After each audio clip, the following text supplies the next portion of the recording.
الحمد لله رب العالمين والعاقبة للمتقين والصلاة والسلام على سيد الأنبياء والمرسلين وعلى آله وأصحابه أجمعين.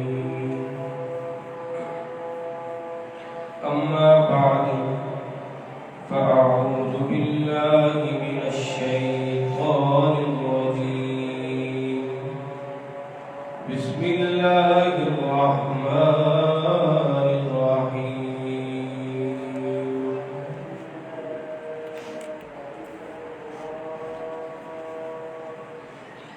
قد أفلح المؤمنون الذين هم في صلاتهم خاشعون والذين هم للزكاة فاعلون.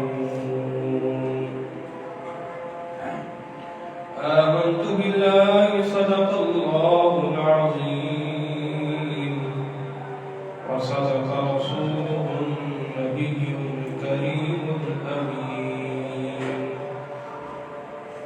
ونحن على ذلك لمن الشاهدين والشاكرين والحمد لله رب العالمين. إن الله وملائكته يصلون على النبي يا أيها الذين آمنوا صلوا عليه وسلموا تسليما. الصلاة والسلام عليك يا رسول الله. الصلاة والسلام عليك يا حبيب الله.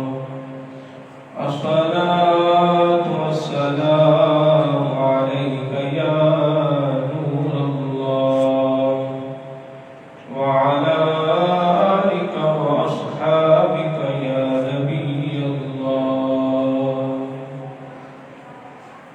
بلغ العلا بكماله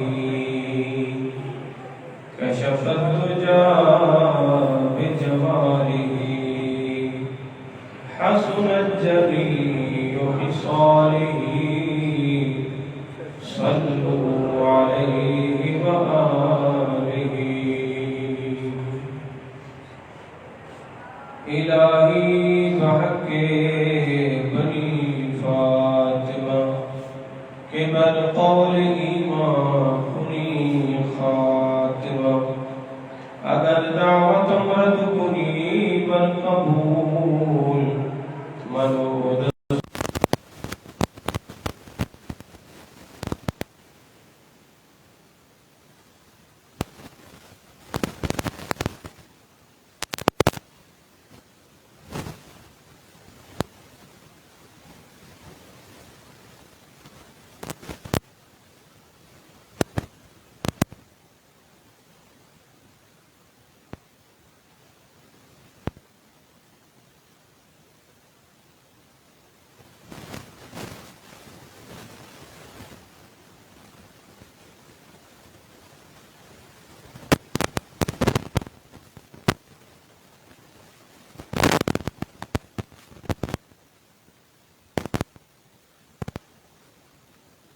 اللہ رب العزت قرآن پاک میں ارشاد فرماتا ہے لِنُرِيَهُ مِنْ آیَاتِنَا،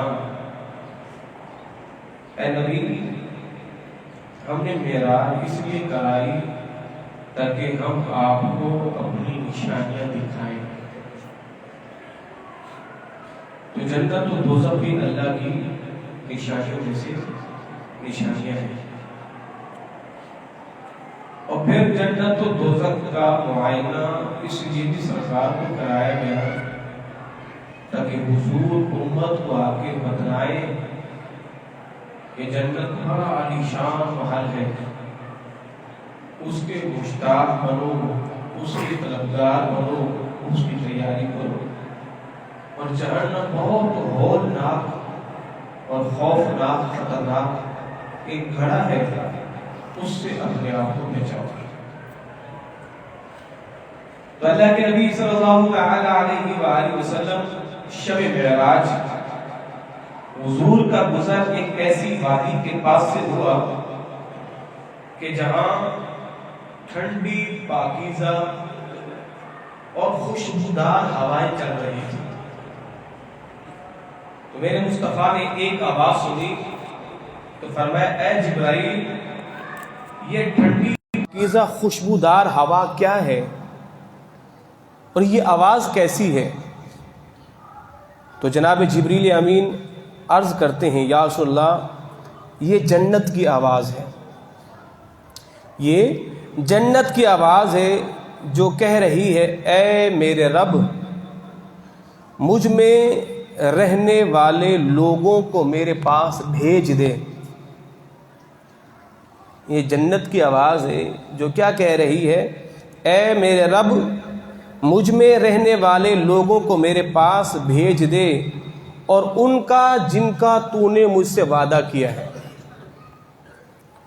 ان کا جن کا تو نے مجھ سے وعدہ کیا ہے، اور بے شک میرے اندر خوشبودار خوشبوئیں ہیں، ریشم کے عمدہ کپڑے ہیں، اور میرے اندر طرح طرح کی نعمتیں ہیں۔ تو یہ جنت آواز لگا رہی تھی اور میرے مصطفیٰ نے اس آواز کو سنا۔ تو جنت کیا کہہ رہی ہے اے پروردگار میرے اندر جو آنے والے لوگ ہیں جن کا تو نے مجھ سے وعدہ کیا ہے، اے میرے رب تو ان کو میرے اندر بھیج دے۔ اور سرکار کا جب دوزخ کے پاس سے گزر ہوا تو دوزخ نے بھی یہی کہا اے میرے مالک جن کا تو نے مجھ سے وعدہ کیا ہے تو انہیں میرے اندر بھیج دے۔ اور جب قیامت کے دن جہنمیوں کو جہنم میں ڈالا جائے گا تو پھر اللہ جہنم سے پوچھے گا یوم نقول لجہنم هل امتلأت، تو اس دن اللہ پوچھے گا جہنم سے اور جہنمی چاہیے تیرے کو؟ تو جہنم کیا کہے گی حل من مزید حل من مزید حل من مزید، مالک اور بھی بھیج اور بھی بھیج اور بھی بھیج، ابھی تو میں بھری بھی نہیں ہوں۔ الامان الحفیظ۔ تو جنت کیا کہہ رہی ہے مالک ان کو میرے اندر بھیج جن کا تو نے مجھ سے وعدہ کیا ہے۔ تو اللہ نے کن کا وعدہ کیا ہے؟ اللہ اکبر۔ تو اللہ رب العزت قرآن پاک میں ارشاد فرماتا ہے قد افلح المؤمنون۔ اب اللہ مومنین کے اوصاف بیان کر رہا ہے۔ اب مومنین کے اوصاف بیان کر کے اللہ آخر میں کیا ارشاد فرماتے ہیں؟ سنیے گا اللہ کیا ارشاد فرماتا ہے قد افلح المؤمنون، تحقیق کامیاب ہو گئے اہل ایمان۔ کون سے مومن؟ الذین هم فی صلاتهم خاشعون، وہ جو اپنی نماز میں گڑ گڑاتے ہیں، والذین هم عن اللغو معرضون، اور وہ جو بےہودہ باتوں سے اعراض کرتے ہیں، والذین هم للزکاۃ فاعلون، اور وہ جو اللہ کی راہ میں زکوٰۃ دیتے ہیں، والذین هم لفروجهم حافظون، اور وہ جو اپنی شرمگاہوں کی حفاظت کرتے ہیں، الا علی ازواجہم او ما ملکت ایمانہم فانہم غیر ملومین، مگر اپنی بیویوں یا شرعی باندیوں پر جو ان کے ہاتھ کے ملک ہیں ان پر کوئی ملامت نہیں. فَمَنِ ابْتَغَىٰ وَرَاءَ ذَٰلِكَ فَأُولَٰئِكَ هُمُ الْعَادُونَ. اور جو ان کے سوا جو کچھ بھی ہے اس سے حد سے بڑھنے والے نہیں. وَالَّذِينَ هُمْ لِأَمَانَاتِهِمْ وَعَهْدِهِمْ رَاعُونَ. امانتوں کی پاسداری کرتے ہیں، وعدے کی پاسداری کرتے ہیں. وَالَّذِينَ هُمْ عَلَىٰ صَلَوَاتِهِمْ يُحَافِظُونَ. اپنی نمازوں کی نگہبانی کرتے ہیں. اب کیا فرمایا؟ اولئک هم الوارثون. یہی لوگ تو جنت کے وارث ہیں. الذین یرثون الفردوس. یہی تو جنت الفردوس کے مالک ہیں، یہی تو اس کے وارث ہیں. ہم فیہا خالدون. اس میں ہمیشہ ہمیشہ رہیں گے. کیا فرمایا؟ مومن تو کامیاب ہو گئے جو نماز میں گڑ گڑاتے ہیں، زکوٰۃ دیتے ہیں، اپنی شرمگاہوں کی حفاظت کرتے ہیں، لغو اور بیہودہ باتوں سے کاموں سے اعراض کرتے ہیں، امانتوں کی پاسداری کرتے ہیں، وعدوں کی پاسداری کرتے ہیں، نمازوں کی حفاظت کرتے ہیں. یہ سارے اوصاف اللہ نے مومن کے گنوائے اور پھر کیا فرمایا؟ یہی تو جنت الفردوس کے مالک ہیں. یہی تو جنت الفردوس کے مالک ہیں. تو جنت انہی لوگوں کے لیے کہہ رہی ہے مالک ان کو بھیج میرے اندر جن کا تو نے مجھ سے وعدہ کیا ہے، جن کا تو نے مجھ سے وعدہ کیا ہے. تو میرے مصطفیٰ صلی اللہ تعالی وسلم حضور آگے بڑھے. حضرت انس بن مالک رضی اللہ تعالی عنہ ارشاد فرماتے ہیں سرکار نے جنت کے دروازے پہ لکھا ہوا دیکھا کہ صدقے کا ثواب 10 گنا ہے اور قرض کا ثواب 18 گنا ہے. صدقے کا ثواب 10 گنا ہے اور قرض کا ثواب 18 گنا ہے. تو فرمایا اس کی وجہ پتہ ہے کیوں؟ اس لیے کہ سائل کہیں سے بھی مانگ سکتا ہے مگر قرض خواہ اس وقت مانگے گا جب اس کو حاجت پڑے گی اس کو. تو فرمایا کہ قرض کا ثواب جو ہے وہ صدقے کے ثواب سے زیادہ ہے. قرض کا ثواب صدقے کے ثواب سے زیادہ ہے. اس لیے کہ میرے مصطفیٰ نے بنی اسرائیل کے ایک نوجوان کی حکایت بیان کی. قبر میں اس سے پوچھا جائے گا تو نے کوئی نیکی کی ہے اور جس پر تو امید رکھتا ہے کہ آج تیری بخشش ہو جائے گی؟ وہ بنی اسرائیل نوجوان کیا کہے گا؟ میرے پاس ایسی تو کوئی نیکی ہے نہیں مگر ایک نیکی ہے جسے میں سمجھتا ہوں میرے آج کام آئے گی. وہ کیا ہے؟ وہ کہے گا میں نے اپنے نوکروں کو یہ حکم دیا ہوا تھا قرض دو، اگر خوشحال لوگ تمہیں قرض کے دینے میں تاخیر کرے ان کو مہلت دو، اور اگر کوئی غریب قرض نہ دے سکے اسے معاف کر دو. غریبوں کو معاف کرو، خوشحالوں کو مہلت دو. تو مالک بس یہ میری نیکی ہے. تو اللہ فرمائے گا تو ہمارے غریب بندوں کو معاف کر دیتا تھا، آج تجھے تیرے رب نے بھی معاف کر دیا ہے. تو اس لیے کہا گیا ہے کہ قرض کا ثواب زیادہ ہے.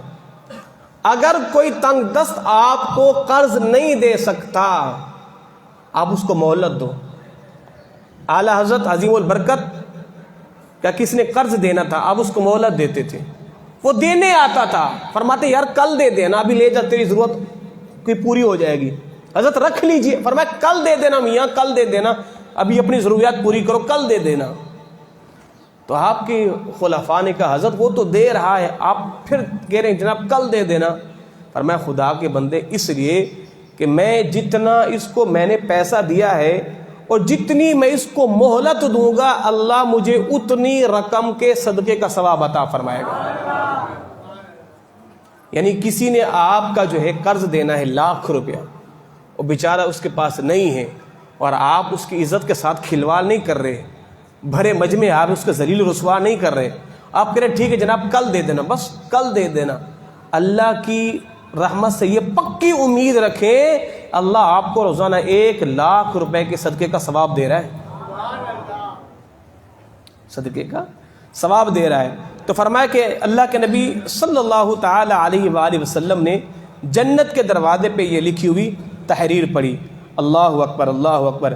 میرے مصطفیٰ صلی اللہ تعالی علیہ وآلہ وسلم حضور آگے بڑھے. حضور نے کیا دیکھا کہ جنت پہ بلند و بالا محلات ہیں. بلند و بالا محلات ہیں۔ تو حضور نے فرمایا اے جبرائیل یہ کن کے ہیں؟ حضور یہ آپ کی امت کے ان لوگوں کے ہیں کہ جو غصے کو پی جاتے ہیں اور لوگوں کو معاف کرتے ہیں، درگزر کرتے ہیں۔ یہ عالی شان بلند و بالا محلات ان لوگوں کے ہیں۔ غصہ پی جانا، معاف کرنا، درگزر کرنا، اللہ نے ایسے نیک لوگوں کے لیے جنت میں محلات کو تیار کیا ہے۔ اللہ اکبر، اللہ اکبر۔ میرے مصطفیٰ صلی اللہ تعالی وسلم، حضور آگے بڑھے، حضور نے کیا دیکھا کہ موتیوں سے بنے ہوئے گنبد نما خیمے ہیں، موتیوں سے بنے ہوئے گنبد نما خیمے ہیں کہ جن کی مٹی مشک کی ہے، جن کی مٹی مشک کی ہے۔ تو حضور نے فرمایا لمن ھذا یا جبرائیل، اے جبرائیل یہ بلند و بالا موتیوں سے بنے محل کس کے ہیں؟ تو جناب جبرائیل کیا کہتے ہیں؟ یا رسول اللہ یہ آپ کی امت کے ان ائمہ کی اور ان مؤذنین کی ہیں کہ جو اللہ کی رضا کے لیے اذان اور نماز پڑھاتے ہیں، یہ ان کے ہیں۔ اور صدر الشریعہ بدر الطریقہ مفتی امجد علی آدمی رحمہ اللہ کتاب العقائد کے اندر یہ بات نقل فرماتے ہیں کہ جنت کے اندر ایک خیمہ 60 میل کی مسافت پر پھیلا ہوا ہوگا بغیر ستون کے۔ اگر آپ اس عمارت کو بغیر ستون کے کھڑا نہیں کر سکتے جب تک بیچ میں کوئی ستون نہ ہو، مگر 60 میل پر پھیلا ہوا خیمہ اللہ اسے بغیر ستون کے تعمیر کرے گا۔ 60 میل کا لمبا خیمہ، کن کے لیے؟ جنتیوں کے لیے۔ اللہ اکبر۔ تو میرے مدنی آقا صلی اللہ تعالی علیہ وآلہ وسلم حضور آگے بڑھے ہیں، حضور نے کیا دیکھا؟ اللہ اکبر، آہا سبحان اللہ۔ سنیے گا توجہ سے، حضور آگے بڑھے، حضور نے دیکھا ایک شخص جو عرش کے نور میں چھپا ہوا تھا، ایک شخص ہے جو عرش کے نور میں چھپا ہوا ہے۔ تو حضور نے فرمایا اے جبرائیل یہ کون ہے؟ یہ فرشتہ ہے؟ فرمایا نہیں۔ یہ کوئی نبی ہے؟ فرمایا نہیں۔ فرمایا یہ کون ہے جو اللہ کے عرش کے نور میں چھپا ہوا ہے؟ تو جناب جبریل امین علیہ السلام کیا عرض کرتے ہیں؟ یا رسول اللہ یہ وہ شخص ہے دنیا میں اس کی زبان ذکر الہی سے تر رہتی تھی، دنیا میں اس کی زبان ذکر الہی سے تر رہتی تھی اور اس کا دل مسجد سے لگا رہتا تھا، اس کا دل مسجد سے لگا رہتا تھا، اور یہ کبھی بھی اپنے والدین کو برا بھلا نہیں کرتا تھا، ان کی بے عزتی نہیں کرتا تھا۔ آج اللہ نے اسے یہ مقام دیا ہے، عرش کے نور میں چھپا ہوا ہے۔ سبحان اللہ، کتنی پیاری حدیث ہے کہ اللہ کے عرش کے نور میں چھپا ہوا کون ہوگا؟ کہ جس کی زبان ذکر الہی میں تر رہے گی، جو کام کی بات کرنی ہے کہیں پھر سے اللہ اللہ اللہ جو تر رہتے ہیں۔ اللہ اکبر۔ میرے مصطفیٰ مدنی آقا آگے بڑھے، حضور نے کیا دیکھا کہ ایک خوبصورت ریشم کے پردوں سے ڈھکا ہوا محل ہے۔ تو حضور نے فرمایا جبرائیل یہ بلند و بالا محل کس کا ہے؟ حضور یہ آپ کے غلام جناب صدیق اکبر کا ہے۔ حضور جب تشریف لائے نا تو حضور نے فرمایا اے صدیق جنت میں نے ایک خوبصورت بلند و بالا محل دیکھا جس پر ریشم کے پردے لگے ہوئے تھے، اور میں نے جبرائیل سے پوچھا کس کا ہے؟ تو جبرائیل نے کہا یہ صدیق اکبر کا ہے۔ تو فرمایا اے صدیق میرا دل چاہا میں آگے بڑھوں، میرا دل چاہا میں آگے بڑھوں، تو پھر میں آگے نہیں بڑھا۔ جناب صدیق اکبر رضی اللہ تعالی عنہ ہونے لگ گئے۔ فرمایا کہ یا رسول اللہ صلی اللہ تعالی وسلم آپ کو مجھ سے حیا آئی؟ فرمایا حضور صدیق بھی آپ کا ہے، صدیق کا مال بھی آپ کا ہے۔ اللہ اکبر۔ میرے مصطفیٰ آگے بڑھے اور جنت کی جب سیر کر رہے تھے تو حضور نے اپنے آگے کسی کے چلنے کی قدموں کی آہٹ کو سنا۔ فرمایا جبرائیل ہمارے آگے آگے کون چل رہا ہے؟ تو جناب جبریل امین عرض کرتے ہیں یا رسول اللہ یہ آپ کا غلام بلال چل تو زمین پہ رہا ہے مگر اس کے قدموں کی آہٹ عرش میں سنی جا رہی ہے، اس کے قدموں کی آہٹ جنت میں بھی سنائی دی جا رہی ہے۔ میرے مصطفیٰ صلی اللہ علیہ وسلم جب حضور تشریف لائے تو بلال حبشی کو بلایا، فرمایا بلال کون سا عمل کرتے ہو کہ ہم نے تمہارے قدموں کی آہٹ کو اپنے آگے آگے سنا؟ تو حضرت بلال حبشی رضی اللہ تعالی عنہ ارشاد فرماتے ہیں حضور اتنا کوئی خاص بڑا عمل تو نہیں ہے، مگر میں جب بھی وضو کرتا ہوں تو وضو کرنے کے بعد تحیۃ الوضو یعنی 2 رکعت نماز نفل پڑھ لیتا ہوں، فرمایا اللہ نے مجھے یہ انعام عطا فرمایا ہے۔ تو 2 رکعت تحیۃ الوضو اور تحیۃ الغسل، کہ جب بھی وضو کرتا ہوں بے وضو ہوتا ہوں فوراً وضو کرتا ہوں اور وضو کے شکرانے میں 2 رکعت نماز نفل پڑھ لیتا ہوں، اللہ نے اس بلال کو کتنا بڑا مقام عطا فرما دیا۔ یارو ایمان سے بتاؤ، حضور کے غلام اگر تحیۃ الوضو کے 2 رکعت نماز نفل پڑھیں اللہ انہیں یہ مقام دیتا ہے، چلتے زمین پہ قدموں کی آہٹ جنت میں سنائی دی جاتی ہے، تو جن کے نوافل کا یہ عالم ہے اگر وہ رات کو اٹھ کے تہجد پڑھتے ہوں گے پھر ان کا کتنا بڑا مقام ہوگا۔ اللہ اکبر۔ تو میرے مصطفیٰ صلی اللہ تعالی علیہ وآلہ وسلم حضور نے جنت کو دیکھا، جنت کے محلات کو دیکھا، اور سرکار جب گزرے جنت کے پاس سے تو خوبصورت خیموں میں سے آواز آئی السلام علیکہ یا رسول اللہ۔ تو حضور نے فرمایا جبرائیل یہ آواز کس کی ہے؟ فرمایا کہ اے اللہ کے نبی جنت کی حوروں نے اللہ سے آپ کی بارگاہ میں سلام کرنے کی اجازت طلب کی ہے، ان کو اللہ نے اجازت دی ہے، ان حوروں نے آپ کو سلام دیا ہے،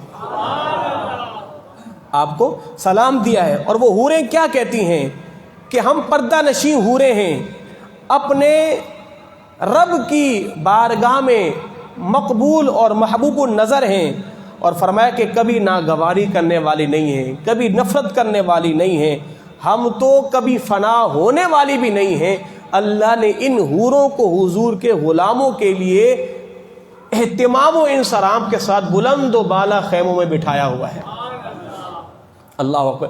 یہ تو میرے بھائیوں میرے مصطفیٰ صلی اللہ تعالی علیہ وآلہ وسلم جب جنت میں گئے تو جنت کے یہ خوبصورت نظارے دیکھے اور پھر امت کو آ کے بتلایا اس جنت کی تیاری کرو جس جنت کے 100 درجے ہیں، ایک سے دوسرے درجے کے درمیان فاصلہ اتنا ہے کہ جتنا زمین و آسمان کا ہے۔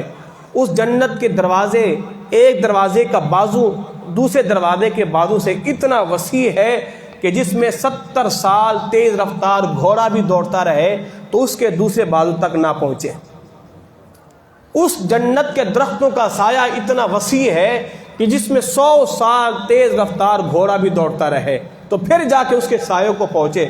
فرمایا کہ اتنی وسیع جنت ہے، اس جنت کی تم تیاری کرو جس کے اندر 4 نہریں ہیں، دودھ کی ہے، شہد کی ہے اور شراب کی ہے، اور شرابن طہورا جسے کہا گیا ہے، وہ 4 نہریں اس جنت میں بہہ رہی ہیں۔ فرمایا اس جنت کی تیاری کرو۔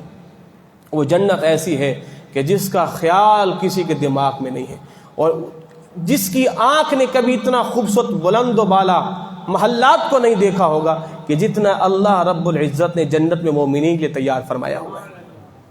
تو یہ تو جنت کی نعمتیں ہیں نا۔ اللہ اکبر۔ اور سرکار مدینہ صلی اللہ تعالی علیہ وآلہ وسلم نے جناب جبریل امین علیہ الصلاۃ والسلام سے کہا اے جبرائیل مجھے جنت کا دوزخ کا معائنہ کرواؤ، میں دوزخ کو دیکھنا چاہتا ہوں۔ اللہ اکبر اللہ اکبر۔ میرے مصطفیٰ صلی اللہ تعالی علیہ وآلہ وسلم نے جب حضور نے دوزخ کا معائنہ کیا، حضور کیا دیکھتے ہیں کہ جہنم کے اندر ایسے لوگ ہیں کہ جن کے پیٹ بڑے بڑے کمروں کی مانند ہیں، جن کے پیٹ بڑے بڑے کمروں کی مانند ہیں، جس کے اندر سانپ اور بچھو ہیں، اور ایک روایت میں یہ آتا ہے ان کے پیٹ اتنے سوجے ہوئے ہوں گے کہ اٹھنا چاہیں گے تو نہیں اٹھ سکیں گے، جب بھی اٹھیں گے تو پھر گر جائیں گے، اور جہنمی اونٹ انہیں اپنے قدموں سے روندیں گے۔ تو حضور نے فرمایا اے جبرائیل یہ کون ہیں؟ تو جناب جبریل کیا کہتے ہیں یا رسول اللہ یہ آپ کی امت کے سود خور ہیں، یہ آپ کی امت کے سود خور ہیں، یہ سود کھانے والے ہیں۔ آج ان کے پیٹ اتنے بوجھل ہو چکے ہیں کہ آج یہ اپنے پیٹ اتنے وزنی ہے کہ اٹھ کے کھڑے بھی نہیں ہو سکتے۔ تو کتنا بڑا گناہ ہے سود کھانا، کتنا بڑا۔ اور حضور نے فرمایا قرب قیامت اگر کوئی بندہ سود نہیں بھی کھائے گا نا تو سود کے بخارات اس کو ضرور پہنچیں گے، سود کے بخارات اسے۔ تو آج آپ ہمارے اس معاشرے میں دیکھیں کہیں نہ کہیں کوئی نہ کوئی بندہ کسی نہ کسی طریقے سے سود کے اندر ملوث ہے۔ بینکوں سے قرضہ لینا ہو، پروفٹ پہ پیسہ دینا ہو، ٹھیک ہے جی، یا زمینوں کے لیے جو ہے کسی سے پیسہ لینا ہو، تو جناب کہتے ہیں جی وہ صاحب مجھے ₹1,00,000 دیں گے اور میں ان کو خوشی سے ₹1,000 دوں گا۔ وہی تو سود ہے، وہی تو کیا ہے، سود ہے۔ آپ اس کو جو بھی نام دیں، جناب میں اس کو خوشی سے دے رہا ہوں، چائے کے دے رہا ہوں، مٹھائی کے دے رہا ہوں، کچھ بھی آپ کریں، یہی تو سود ہے۔ اللہ اکبر۔ میرے مصطفیٰ آگے بڑھے، حضور کیا دیکھتے ہیں کہ ایک شخص ایسا ہے کہ جس کے سر کو کچلا جا رہا ہے بھاری بھرکم پتھر سے، اور پھر اس کا سر صحیح سلامت ہو جاتا ہے۔ فرشتہ پھر زوردار پتھر مارتا ہے، اس کا سر پھر سے کچلا جاتا ہے، اور پھر اس کا سر جو ہے وہ صحیح سالم ہو جاتا ہے۔ یہ سلسلہ چل رہا ہے۔ تو حضور نے فرمایا اے جبرائیل یہ کون ہے؟ تو فرمایا کہ یا رسول اللہ یہ وہ لوگ ہیں جو نماز میں سستی کرتے تھے، نماز میں سستی کرتے تھے۔ تو نماز میں سستی کرنے والے کے سروں کو کچلا جا رہا ہے۔ نماز نہیں پڑھتے تھے یہ نہیں کہا، نماز میں سستی کرتے تھے، ہر نماز کو قضا کر کے پڑھتے تھے، نماز کے اندر چوری کرتے تھے۔ صحابہ کرام حضور نماز میں چوری کیسے ہوتی ہے؟ فرمایا کہ جو نماز میں رکوع صحیح طریقے سے نہیں کرتا، نماز میں سجدوں کو صحیح طریقے سے نہیں کرتا، یہ نماز کی چوری ہے۔ رکوع میں گئے فوراً کھڑا ہو گیا سبحان رب العظیم، ایک دفعہ بھی نہیں پڑھا۔ سجدے میں گئے اتحیات میں بیٹھے ہوئے فوراً سلام پھیرا، یہ گئے وہ گئے، یہی تو نماز کی چوری ہے۔ تو بے نمازیوں کے سروں کو کچلا جا رہا ہے، کیوں؟ نماز میں سستی کرتے تھے۔ نماز نہیں پڑھنے کا نہیں کہا، نماز تو پڑھتے تھے مگر سستی کرتے تھے، وقت گزار کے پڑھتے تھے، جماعت میں شامل نہیں ہوتے تھے، بغیر عذر کے گھر میں بیٹھ کے پڑھ لیتے تھے۔ یہ کہ عذر تو نہیں ہے۔ میرے مصطفیٰ نے فرمایا اگر تمہیں پتہ چل جائے نماز عشاء کی فضیلت کتنی ہے، کہ اگر کسی کی ٹانگیں نہ بھی ہو نا تو سرین کے بل گھسیٹتا ہوا مسجد میں آئے گا، نماز عشاء پڑھے گا۔ اگر تمہیں پتہ چل جائے نماز عشاء کی فضیلت کتنی ہے، تم گھسیٹتے ہوئے آؤ گے، رینگتے ہوئے آؤ گے کیڑوں کی طرح، نماز آ کے بعد جماعت پڑھو گے۔ اور میرے مصطفیٰ نے فرمایا میرا دل کرتا ہے جاؤ ان کے گھروں کو آگ لگا دو۔ کن کے گھروں کو؟ جو نماز نہیں پڑھتے، جو گھروں میں بیٹھے رہتے ہیں، یہ گھروں کے اندر ہی نماز پڑھ، جماعت کے لیے نہیں آتے۔ تو نماز پنجگانہ کی پابندی کریں۔ کتنا بڑا ہولناک عذاب ہے، بے نمازی نہیں بلکہ نماز میں سستی کرنے والے کے سر کو کچلا جا رہا ہے۔ اور آپ کہیں جناب میں تو نمازیں ساری پڑھتا ہوں مگر گھر میں پڑھتا ہوں۔ گھر میں نماز عورتوں کے لیے افضل ہے، مردوں کے لیے نہیں ہے۔ کسی عذر کی بنیاد پہ نماز رہ گئی ہے، نماز رہ گئی کسی اور مسجد میں دیکھیں وہاں جماعت ہوئی نہیں، ورنہ وہاں پہنچے۔ اللہ اکبر۔ حضور آگے بڑھے، حضور نے کیا دیکھا کہ چند لوگ ہیں کہ جو کانٹے دار درختوں کے پھلوں کو کھا رہے ہیں اور تھوڑ کے پھل جو ہے کھا رہے ہیں، اور فرشتے ان کے منہ کھولتے ہیں اور آگ کے انگارے ان کے منہ میں ڈالتے ہیں، وہ پخانے کی جگہ سے نکل جاتے ہیں۔ حضور نے فرمایا جبرائیل یہ کون ہے؟ فرمایا حضور یہ وہ لوگ ہیں جو زکوٰۃ نہیں دیتے تھے، زکوٰۃ نہیں دیتے تھے، اور جو زکوٰۃ نہیں دیتے تھے گنجے سانپ ان پر مسلط کر دیے جائیں گے، اور وہ سانپ اس کی گردن میں آ کے ہار کی مانند تو کی مانند لپٹ جائے گا اور اس کے جبڑوں کو نوچے گا، کہے گا میں تیرا وہی مال تو ہوں جس کو چھپا چھپا کے رکھا کرتا تھا الماریوں میں، اس وقت تو مجھے گلے سے سینے سے لگاتا تھا، آج میں لگا رہا ہوں، تو مجھ سے بھاگتا کدھر ہے تم؟ یہ ہیں وہ زکوٰۃ نہ دینے والے۔ زکوٰۃ، جب زکوٰۃ دینے کی باری ہو اچھا یہ یاد رکھیے گا، زکوٰۃ صرف رمضان میں ادا نہیں کی جاتی، زکوٰۃ پورا سال ادا کی جاتی ہے۔ جب بھی آپ کے پاس مال آیا اس کو لکھ لیں، میرے پاس اتنا مال آیا ہے، یہ زکوٰۃ کے نصاب کو پہنچتا ہے، اس کو لکھ لیں۔ جب اس مال پر سال گزر جائے اس دن زکوٰۃ دیں، اسی دن زکوٰۃ دیں۔ سب سال گزرا ہے، جب رمضان آتا ہے تو لوگ ہزار ہیلے بہانے کرتے ہیں، جی مولوی صاحب یہ تو میں نے قرضہ بھی دینا ہے، میں نے اس کا بھی لیا ہوا ہے، میں نے بیٹی کی شادی بھی کرنی ہے، میں نے دہیج کا سامان، ہزار ہیلے بہانے کر کے کسی طرح گنجائش نکل جائے کہ مجھے زکوٰۃ نہ دینی پڑے۔ خدا کے بندو آج تو بچ جاؤ گے، پھر قیامت کے دن کیسے بچو گے؟ قیامت کے دن میرے مصطفیٰ مدنی آقا نے کبھی زکوٰۃ نہیں دی۔ اسلام کے ارکان میں سے ایک رکن زکوٰۃ بھی ہے نا، حضور نے کبھی زکوٰۃ دی ہی نہیں ہے، اس لیے کہ کبھی میرے مصطفیٰ کے بعد اتنا مال جمع ہی نہیں ہوا۔ جب بھی مال ہوتا میرے مصطفیٰ فوراً اس کو نکال دیتے۔ بکریاں 100 ہوئی ہیں، 2 بکریوں کو غربا فقراء میں صدقہ کر دو۔ کبھی بھی سرکار پر اتنا مال جمع نہیں ہوا۔ اور یہاں بیٹوں کا کیا، پوتوں کیا، پڑ پوتوں کا بھی سوچتے ہیں۔ اللہ اکبر۔ قبلہ امیر المجاہدین مرشد گرامی خادم حسین رضوی رحمۃ اللہ علیہ، آپ نے بیان میں ایک دفعہ جملہ کہا، مجھے بڑا پیارا لگا۔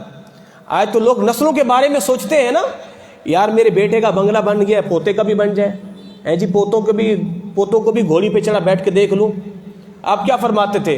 فرماتے ہم نے ٹھیکہ لیا ہے، ہم نے ٹھیکہ لیا ہے، ہم اپنے بیٹوں کی شادی کروائیں، پوتوں کی شادی کروائیں، ہم نے ٹھیکہ تھوڑی نہ لیا ہے۔ اگر ہوئے نیک اللہ ان کو ضائع نہیں کرے گا، اگر ہوئے نیک اللہ ان کو ضائع نہیں کرے گا، اگر ہوئے بیکار جو ہمارے کام کے بھی نہیں ہیں، اللہ کے کام کے بھی نہیں ہیں، پھر ہمیں بھی ہمارے بھی کام کے نہیں ہیں۔ تو کتنی خوبصورت بات ارشاد فرمائی، فرمایا جو نیک ہوتے ہیں اللہ ان کو کبھی ضائع نہیں کرتا۔ جو نیک ہی نہیں ہے وہ اللہ کے جب کام کے نہیں، پھر ہمارے کس کام کے؟ تو ہمیں ان کی فکر کیوں کرنی چاہیے؟ جو رب کا نہیں ہے وہ ہمارا نہیں ہے۔ تو کوئی باپ اپنی اولاد کے بارے میں اتنا بڑا جملہ کہہ سکتا ہے یہ بے نمازی کم بخت ہے، اس کو دین سے کوئی سروکار نہیں ہے، رب کا باغی ہے، یا رب کا نہیں ہے تو میرا بھی نہیں ہے؟ کوئی باپ اتنا کہہ سکتا ہے؟ یہ وہ کہے گا جس کے اندر دین کا جذبہ ہے۔ فرمایا کہ جو رب کا نہیں پھر وہ ہمارا بھی نہیں ہے۔ جو رب کا ہے وہ ہمارا ہے، پھر جو رب کا ہے پھر رب اس کو ضائع بھی تو نہیں کرتا نا۔ تو آپ اپنی اولاد کی فکر میں اپنے لیے جہنم کا تندور مت بھڑکاؤ۔ اللہ نے مال دیا ہے، زکوٰۃ دو، صدقہ نکالو، ورنہ گنجے سام مسلط ہو جائیں گے آخرت کے دن۔ اولاد کی فکر چھوڑ دو، اولاد کی فکر چھوڑ دو۔ وہی رزاق ہے نا، اس نے پیدا کیا ہے نا، تو کیا اس کو تمہاری اولاد کو رزق نہیں پہنچائے گا وہ؟ تو رزق کا معاملہ اللہ کے سپرد کرو، جو اللہ نے مال دیا ہے زکوٰۃ دو۔ اللہ اکبر۔ میرے مصطفیٰ آگے بڑھے، حضور نے کیا دیکھا ہے؟ چند لوگ ہیں جن کی زبانوں کو اور جن کے ہونٹوں کو آگ کی کینچیوں کے ساتھ کاٹا جا رہا ہے۔ فرمایا اے جبرائیل یہ کون ہے؟ فرمایا حضور یہ آپ کی امت کے بے عمل واعظین، خطباء، مبلغین ہیں۔ یہ بے عمل خطباء ہیں جو ممبروں پہ آ کے کہتے تھے نماز پڑھو مگر خود نہیں پڑھتے تھے، ممبروں پہ بیٹھ کے چہک چہک کے خدا کا خوف دلاتے تھے، قوموں کو رلاتے تھے، مگر خود میں ذرہ بھی خوف خدا نہیں تھا۔ یا ایھا الذین آمنوا لم تقولون ما لا تفعلون، اے ایمان والو وہ بات کیوں کہتے ہو جس پر تم خود عمل نہیں کرتے؟ کبر مقتا عند اللہ، اللہ کے یہ بہت بڑی بات ہے کہ تم وہ بات لوگوں سے کہو جس پر تم خود عمل نہیں کرتے۔ بندہ لوگوں کو حضور کے عشق میں تڑپائے، حضور کے عشق میں رلائے، مدینے کی یاد دلوائے، مگر خود کے چہرے پہ سنت رسول نہ سجائے، مدینے کی گلیوں میں لے کے اس کو گھما رہا ہے مگر خود کے چہرے پہ سنت رسول تو نہیں سجائی۔ حضور کا نام لے تڑپنے لگ جائے، رونے لگ جائے، مچلنے لگ جائے، مگر جب اذان ہو مسجد میں نہ آئے، یہی تو بے عمل واعظین ہے۔ تو ان کی زبانوں کو آگ کی کینچیوں کے ساتھ کاٹا جا رہا ہے۔ تو وہ بات کہو جس پر خود بھی عمل کرتے ہو، تو بڑی وبال ہے واعظین خطباء کے لیے۔ ممبر رسول پہ بیٹھ کے چہک چہک کے لوگوں کو تبلیغ تو کریں مگر خود عمل نہ کریں، خود عمل نہ کریں۔ اللہ اکبر۔ حضور آگے بڑھے، حضور کیا دیکھتے ہیں؟ چند لوگ ہیں جن کے ناخن تانبے کے ہیں، اپنے چہرے کو نوچ رہے ہیں اور اپنے چہرے کو نوچ کر اپنا ہی گوشت کھا رہے ہیں۔ اے جبرائیل یہ کون ہے؟ حضور یہ وہ لوگ ہیں جو لوگوں کی غیبتیں کیا کرتے تھے۔ جب میرے مصطفیٰ نے جہنم میں جھانک کر دیکھا نا، حضرت عبداللہ بن عباس کہتے ہیں حضور نے فرمایا میں نے جہنم میں سب سے زیادہ عورتوں کو پایا، اس لیے کہ عورتیں سب سے زیادہ غیبت بھی کرتی ہیں اور رب کی ناشکری بھی کرتی ہیں اور شوہر کی بھی ناشکری کرتی ہیں، تو عورتوں کو جہنم میں سب سے زیادہ پایا۔ اب یہ مصیبت مردوں کے اندر بھی آ گئی ہے، بیماری۔ اب مرد بھی چار بیٹھتے ہیں اور تو کوئی موضوع ملتا ہی نہیں ہے، کسی کو پکڑ کے موضوع سخن بنا کے شروع ہو گیا، جناب وہ تو بڑا حرام کما رہا ہے، دیکھو بنگلہ بنا لیا، پتہ نہیں پیسہ کہاں سے آ رہا ہے۔ وہ خدا کے بندے تو کائے کو جل رہا ہے میرے بھائی؟ کیوں اپنی نیکیوں کو ضائع کر رہا ہے؟ کیوں اپنی نیکیاں برباد کر رہا ہے؟ چھوڑ اس کا معاملہ ہے اللہ کا، تجھے کیا پڑی ہے؟ تو اپنی تیاری کرنا۔ تو کیا ہے، لوگوں کی عزتوں کو تار تار کرنے والے قیامت کے دن اپنے ہی تانبے کے ناخنوں سے اپنے چہروں کو نوچیں گے۔ اللہ اکبر۔ حضور آگے بڑھے، کیا دیکھتے ہیں کہ چند لوگ ہیں، ان کے سامنے اچھا کھانا پکا ہوا ہے اور ساتھ میں بدبودار گوشت بھی پڑا ہوا ہے، اور وہ بدبودار گوشت کو کھاتے ہیں، عمدہ کھانے کو چھوڑ دیتے ہیں۔ جبرائیل یہ کون ہیں؟ کہا یا رسول اللہ یہ وہ لوگ ہیں جو اپنی بیویوں کو چھوڑ کے غیر محرم عورتوں کے ساتھ جا کے زنا کرتے تھے۔ حلال بیوی حلال ہے نا، اب اس کے حقوق ادا کرو۔ کہا کہ نہیں، یہ اپنی ازواج کو چھوڑ کے غیر عورتوں کے پاس جا کے منہ کالا کرتے تھے، یعنی زنا کرتے تھے۔ اور حضور نے چند عورتوں کو دیکھا جن کو چھاتیوں کے ساتھ لٹکایا گیا ہے۔ جبریل یہ کون ہے؟ کہ یا رسول اللہ یہ اپنے شوہروں کے ساتھ خیانت کرتی تھی، شوہر کی موجودگی میں کسی غیر محرم مرد سے فون پہ گپے شپے لگانا، شوہر کو چکما دے کے کسی غیر مرد کے ساتھ بھاگ جانا اور پھر وہاں جا کے رات منانا، منہ کالا کرنا، کہ ایسی عورتوں کو چھاتیوں کے ساتھ جہنم میں لٹکایا جائے گا۔ اللہ اکبر، اللہ اکبر، اللہ اکبر۔ حضور آگے بڑھے، کیا دیکھتے ہیں؟ چند لوگوں کے ہونٹ اتنے بڑے ہیں، پاؤں تک آئے ہوئے ہیں، اوپر کا ہونٹ سر تک گیا ہوا ہے اور آگ کے گولے ڈالے جا رہے ہیں۔ جبریل یہ کون ہے؟